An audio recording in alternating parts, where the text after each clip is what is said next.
நான் கடந்து வந்த பாதையில் கலைஞர் டயலாக் சொன்ன மாதிரி, பாட்டளிக்கும் குயில்கள் இல்லை என் பாதையில், படமெடுக்கும் பாம்புகள் நெளிந்திருக்கின்றன.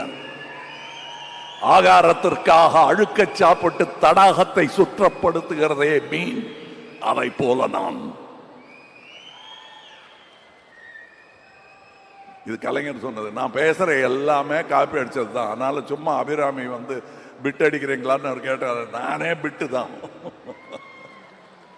அதுவும் பள்ளிக்கூடத்துக்கே போகாத பையன், பிலிம் இன்ஸ்டியூட்டுக்கும் போகாத பையன் பிட் அடிக்காம வேற என்ன பண்ணுவான்?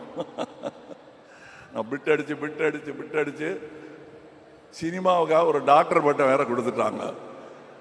அது எங்க அக்காட்டெல்லாம் நான் காட்டவே இல்லை. தலையில குட்டி, உனக்கு இது வேற குறவா, படிச்சிருக்கலாம்ல அப்படின்னு வைவாங்க.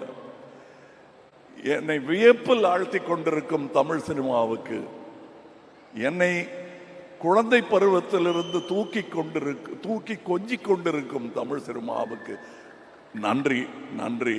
அதை எப்படி சொல்வது என்றால், அடுத்த படத்தில் நல்ல படமாக எடுத்து தமிழ் சினிமாவை உயர்த்துவதில் ஒருவனாக, ஒரு கடைநிலை சினிமா ரசிகனாக நான் இருப்பதையே விரும்புகிறேன்.